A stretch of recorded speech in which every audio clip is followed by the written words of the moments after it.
อเกิดอัคคีภัยขอให้ตั้งสติอย่าตื่นตกใจหากมีสัญญาณเตือนภัยให้กดทันทีและโทรแจ้งสายด่วน199แจ้งเหตุเพลิงไหม้พร้อมระบุตำแหน่งให้ชัดเจนใช้ผ้าชุบน้ำปิดจมูกและปากป้องกันควันพิษคลานต่ำหรือย่อตัวไปทางออกก่อนเปิดประตูให้ใช้หลังมือแตะลูกบิดหากร้อนห้ามเปิดเด็ดขาดใช้บันไดหนีไฟเท่านั้นห้ามใช้ลิฟต์เด็ดขาดและออกไปยังจุดนัดพบที่ปลอดภัยห้ามกลับเข้าอาคารหากติดอยู่ในห้องใช้ผ้าชุบน้ำอุดขอบประตูปิดพัดลมและเครื่องปรับอากาศเปิดหน้าต่างส่งสัญญาณขอความช่วยเหลือกรณีไฟติดเสื้อผ้าให้ล้มตัวลงกลิ้งไปมาจนไฟดับเมื่อปลอดภัยแล้วแผลไฟไหม้ให้ล้างด้วยน้ำสะอาดเย็นผู้สำลักควันรีบนำส่งโรงพยาบาลทันที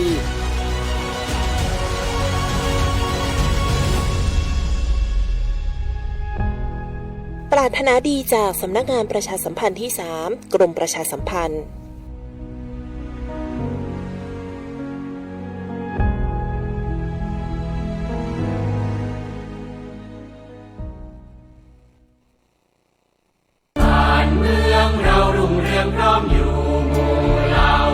ชาติศาสนาพระมหากษัตริย์คือสถาบันหลักที่อยู่คู่ประเทศไทยมายาวนานความมั่นคงของชาติไม่ได้อยู่ที่ใครคนใดคนหนึ่งแต่อยู่ที่ความเข้าใจและความตระหนักรู้ของพวกเราทุกคนร่วมกันปลูกฝังความภาคภูมิใจในความเป็นไทยศึกษาประวัติศาสตร์วัฒนธรรมและคุณูปการของสถาบันหลักเพื่อส่งต่อความเข้มแข็งนี้สู่ลูกหลานเราคือพลังรักชาติร่วมสร้างสรรค์และปกป้องผืนแผ่นดินไทยด้วยจิตสำนึกที่ดีสำนักงานประชาสัมพันธ์ที่ 3 กรมประชาสัมพันธ์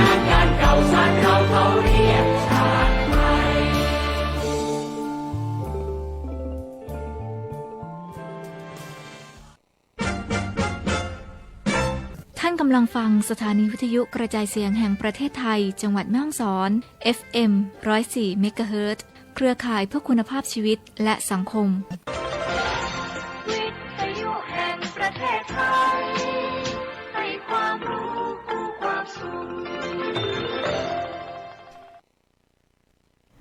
ขณะนี้เวลา 15:12 น.ต่อจากนี้ไปขอเชิญท่านติดตามรับฟังข่าวท้องถิ่นแต่ละคนจะตั้งใจอยู่ในความสามัคคีช่วยร่วมแรงกันเพื่อปฏิบัติงานที่เป็นประโยชน์ต่ออะไรตอนนี้ก็ต้องบอกว่าเป็นประโยชน์ต่อส่วนรวมหรือต่อชาติบ้านเมืองเชื่อว่าท่านทั้งหลายก็มีความปรารถนาดีโดยแท้ไม่ใช่ดีบ้างไม่ดีบ้างว่าตั้งใจที่จะเข้าหากันร่วมแรงกันปฏิบัติงานเพื่อส่วนรวมเพื่อประเทศชาติพระราชดำรัสของพระบาทสมเด็จพระเจ้าอยู่หัวเนื่องในโอกาสวันเฉลิมพระชนมพรรษา 4 ธันวาคม 2519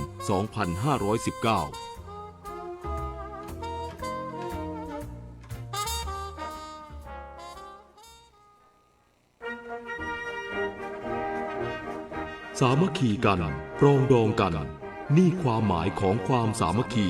ใครๆก็บอกว่าให้สามัคคีปรองดองกัน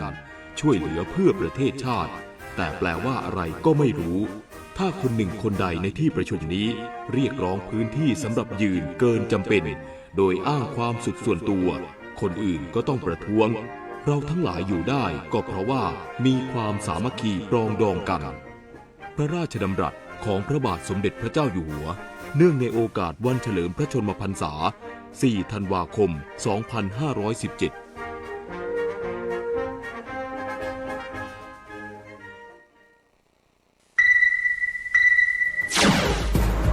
รวดเร็วทันเหตุการณ์ติดตามทุกข่าวสารรอบเมืองแม่ฮ่องสอนในรายการข่าวท้องถิ่นทุกวันทางสวทแม่ฮ่องสอน FM 104 เมกะเฮิรตซ์สวัสดีค่ะท่านผู้ฟังขอต้อนรับเข้าสู่ข่าวท้องถิ่นประจำวันอังคารที่ 24 เดือนมีนาคมพุทธศักราช 2569 หัวข้อข่าวที่น่าสนใจมีดังนี้ค่ะจังหวัดแม่ฮ่องสอนเปิดงานประเพณีปอยส่างลองยิ่งใหญ่สืบสานศรัทธาและวัฒนธรรมท้องถิ่นณ วัดต่อแพอำเภอขุนยวมจังหวัดแม่ฮ่องสอนเดินหน้าปฏิรูปที่ดินขับเคลื่อนโฉนดต้นไม้พร้อมคุมเข้มการถือครองที่ดินผิดกฎหมายผู้ว่าราชการจังหวัดแม่ฮ่องสอนลงพื้นที่อำเภอขุนยวมติดตามสถานการณ์น้ำมันและราคาสินค้าเน้นย้ำดูแลค่าครองชีพประชาชนพร้อมรับฟังเสียงสะท้อนจากทุกภาคส่วนเพื่อวางแนวทางดูแลความเป็นอยู่ให้ทั่วถึงประธานสมาคมแม่บ้านทหารบก สาขากองทัพภาคที่ 3ตรวจเยี่ยมบำรุงขวัญพรานเทพสิงห์และฐานกำลังพลห้วยต้นนุ่นต่อไปเป็นรายละเอียดของข่าวค่ะ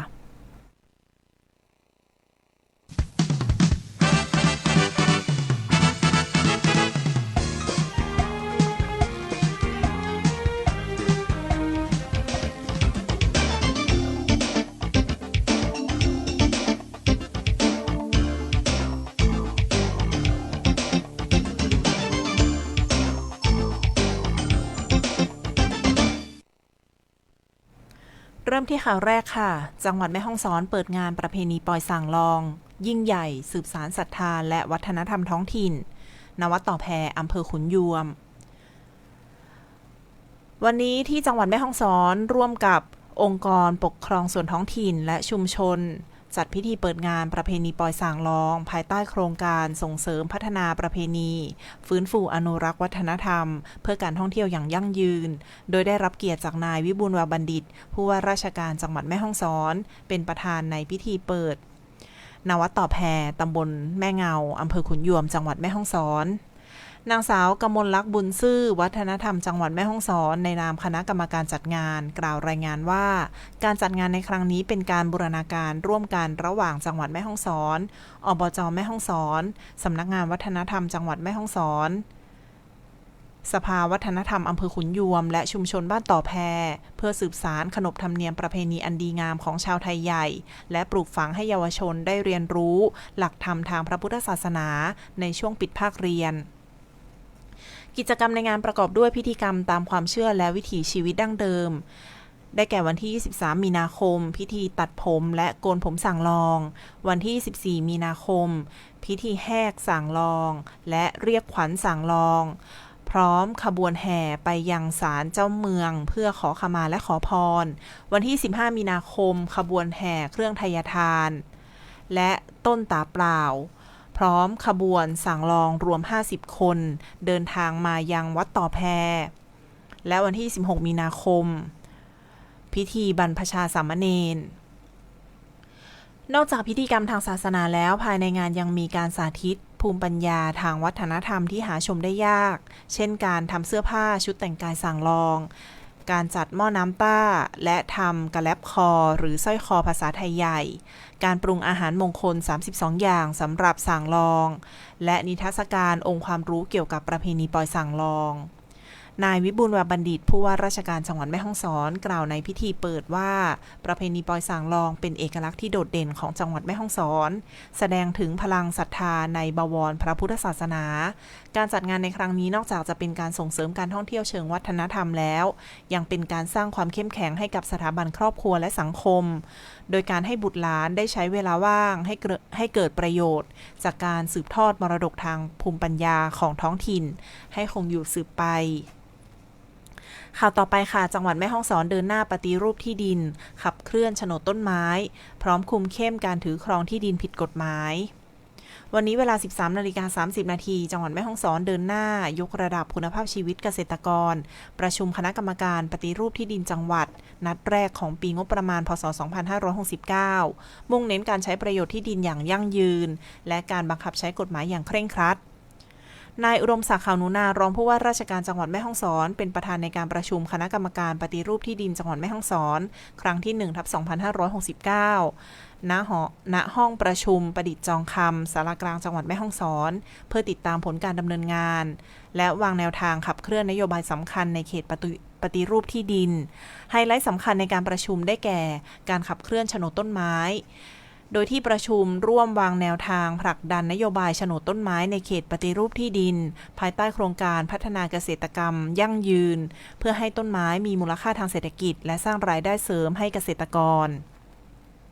การคุมเข้มที่ดินผิดกฎหมายโดยได้มีการกำชับหน่วยงานที่เกี่ยวข้องตรวจสอบการถือครองที่ดินในเขตปฏิรูปที่ดินหรือสปก.อย่างเข้มงวด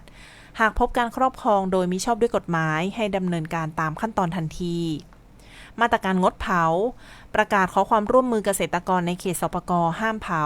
และให้จัดทำแนวกันไฟเพื่อลดปัญหาหมอกควันและฝุ่นละอองในพื้นที่และการพิจารณาใช้ที่ดินเพื่อสาธารณประโยชน์โดยที่ประชุมได้พิจารณาอนุญาตให้มิซังโรมันคาทอลิกกรุงเทพ ใช้ที่ดินในเขตสปก.หมู่ 2 ตำบลแม่ลาน้อยเพื่อเป็นที่ตั้งวัดนักบุญเปโตรเพื่อประโยชน์แก่ศาสนิกชนในพื้นที่นายอุดมศักดิ์ ขาวนุนารองผู้ว่าราชการจังหวัดแม่ฮ่องสอนเน้นย้ำให้ทุกภาคส่วนเร่งรัดการดำเนินงานให้เป็นไปตามแผนในไตรมาสที่ 3 และ 4 โดยมุ่งเน้นให้การปฏิรูปที่ดินสามารถตอบสนองความต้องการของประชาชนได้อย่างแท้จริงและสอดคล้องกับนโยบายรัฐบาลข่าวต่อไปค่ะผู้ว่าราชการจังหวัดแม่ฮ่องสอนลงพื้นที่อำเภอขุนยวมติดตามสถานการณ์น้ำมันและราคาสินค้าเน้นดูแลค่าครองชีพประชาชนพร้อมรับฟังเสียงสะท้อนจากทุกภาคส่วนเพื่อวางแนวทางดูแลความเป็นอยู่ให้ทั่วถึงวันที่24 มีนาคม 2569 ในช่วงเช้านายวิบูลย์ วาบัณฑิตผู้ว่าราชการจังหวัดแม่ฮ่องสอนได้เดินทางไปยังพื้นที่อำเภอขุนยวมเพื่อติดตามสถานการณ์การจำหน่ายน้ำมันเชื้อเพลิงในพื้นที่โดยได้เข้าพบปะพูดคุยกับผู้ประกอบการสถานีบริการน้ำมันเพื่อสอบถามถึงปริมาณสำรองและความต้องการใช้พลังงานของประชาชนในพื้นที่เพื่อให้มั่นใจว่าจะมีพลังงานเพียงพอและเป็นธรรม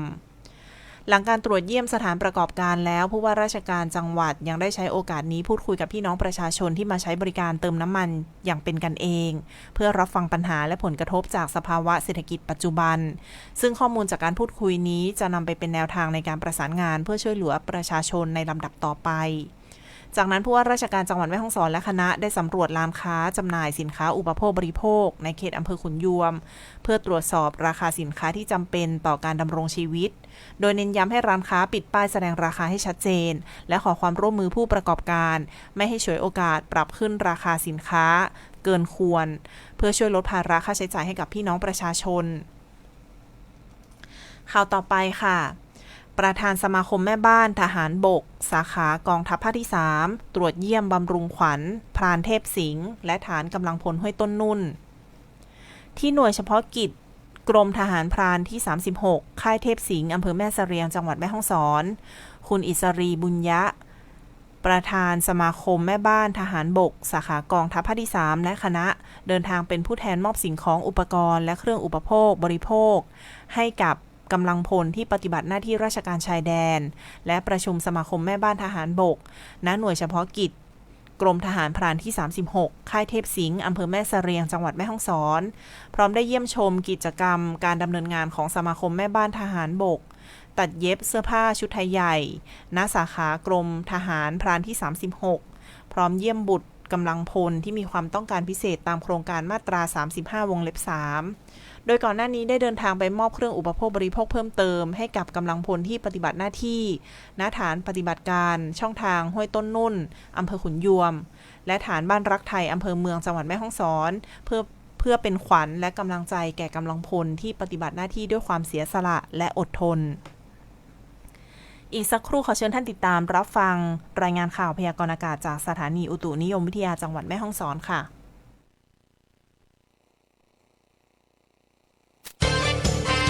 ท่านกำลังฟังสวทแม่ฮ่องสอน FM 104 เมกะเฮิรตซ์สถานีข่าวความรู้เพื่อคุณภาพชีวิตและสังคม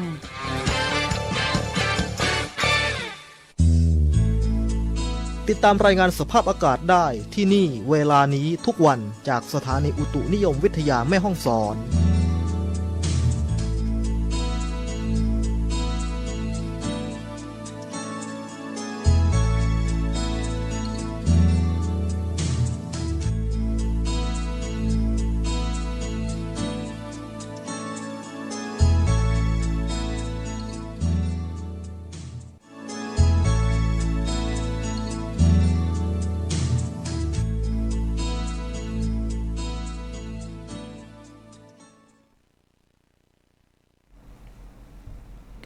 ต่อไปขอเชิญท่านติดตามรับฟังข่าวพยากรณ์อากาศจากสถานีอุตุนิยมวิทยาจังหวัดแม่ฮ่องสอนค่ะพยากรณ์อากาศประจำวันอังคารที่24 มีนาคม 2569 ภาคเหนือมีอากาศร้อนในตอนกลางวันและมีอากาศร้อนจัดบางพื้นที่โดยมีฝนฟ้าคะนองกับลมกระโชกแรงบางแห่งเนื่องจากมีความกดอากาศต่ำ จากความร้อนปกคลุมประเทศไทยตอนบนในขณะที่มีลมใต้และลมตะวันออกเฉียงใต้พัดปกคลุมในบริเวณดังกล่าวขอให้ประชาชนดูแลรักษาสุขภาพเนื่องจากสภาพอากาศที่ร้อนและระวังอันตรายจากพายุฝนฟ้าคะนองและลมกระโชกแรงที่อาจเกิดขึ้นได้ในบางพื้นที่ภาคเหนือตอนบนอากาศร้อนในตอนกลางวันอุณหภูมิสูงสุด39องศาเซลเซียสอุณหภูมิต่ำสุด18องศาเซลเซียสจังหวัดแม่ฮ่องสอนอากาศร้อนในตอนกลางวันอุณหภูมิสูงสุด37องศาเซลเซียสอุณหภูมิต่ำสุด19องศาเซลเซียส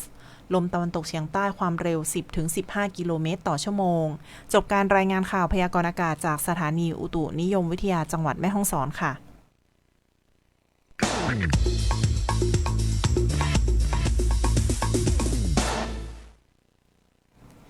ปิดท้ายที่ข่าวบริการค่ะจังหวัดแม่ฮ่องสอนเตรียมตรวจเลือกทหารกองเกินประจำปี 2569 ระหว่างวันที่ 1-8 เมษายนนี้จังหวัดแม่ฮ่องสอนเตรียมการดำเนินการตรวจเลือกทหารกองเกินเข้ารับราชการทหารกองประจำการประจำปี 2569 ระหว่างวันที่ 1-8 เมษายน 2569 ตั้งแต่เวลา 7 นาฬิกาเป็นต้นไปณสถานที่ที่กำหนดในแต่ละอำเภอโดยผู้ที่ต้องเข้ารับการตรวจเลือกได้แก่ชายไทยที่เกิดปีพ.ศ. 2548 และผู้ที่เกิดระหว่างปีพ.ศ. 2540 ถึง 2547 ที่ยังไม่เคยเข้ารับการตรวจเลือกทหารทางนี้ต้องไปตามวันเวลาและสถานที่ที่ระบุในหมายเรียกหรือแบบสด35กำหนดการตรวจเลือกแยกตามพื้นที่ได้แก่วันที่ 1 เมษายนอำเภอปายวันที่ 2 เมษายนอำเภอปางมะผ้าวันที่ 3 เมษายนอำเภอเมืองแม่ฮ่องสอนวันที่ 4 เมษายนอำเภอขุนยวมวันที่ 5 เมษายนอำเภอแม่ลาน้อยวันที่ 7 เมษายนอำเภอแม่เสรียงและวันที่ 8 เมษายนอำเภอศพเมยทางนี้ผู้เข้ารับการตรวจเลือกต้องเตรียมเอกสารสำคัญได้แก่บัตรประจำตัวประชาชนใบสำคัญหรือแบบสด9หมายเรียกเข้ารับราชการทหารหรือแบบสด35และวุฒิการศึกษาตั้งแต่ม.6 หรือเทียบเท่าขึ้นไปหากผู้ใดไม่ไปเข้ารับการตรวจเลือกตามกำหนดหรือหลีกเลี่ยงจะมีความผิดตามกฎหมายและจะไม่ได้รับใบรับรองผลการตรวจเลือกหรือแบบสด43ซึ่งจำเป็นต่อการสมัครงานหรือการติดต่อราชการในอนาคตจบข่าวท้องถิ่นประจำวันอังคารที่24เดือนมีนาคมพุทธศักราช2569ขวัญกมลชื่นสนธิพันธ์อ่านสวัสดีค่ะข่าวต่างๆที่นำเสนอไปแล้วสามารถค้นหาและดูรายละเอียดได้ที่ legendtree.prd.go.th/ แม่ฮ่องสอนรวมมือมาประหยัดกันน้ำมันที่มีก็จะพอใช้ช่วยกันเพื่อประหยัดไฟช่วยชาติช่วยไทยพลังงานพอเพียงรวมมือมาประหยัดกันน้ำมันที่มีก็จะพอใช้ช่วยกันเพื่อประหยัดไฟช่วยชาติช่วยไทยพลังงานพอเพียงช่วยกันอย่างมีน้องให้จำให้มันไม่ฟุ่มเฟือยโดยพลันน้ำมันขึ้นราคาชาติจะรุ่งเรืองไม่สิ้นเปลืองหนักหนาไฟฟ้ามีค่าอย่าใช้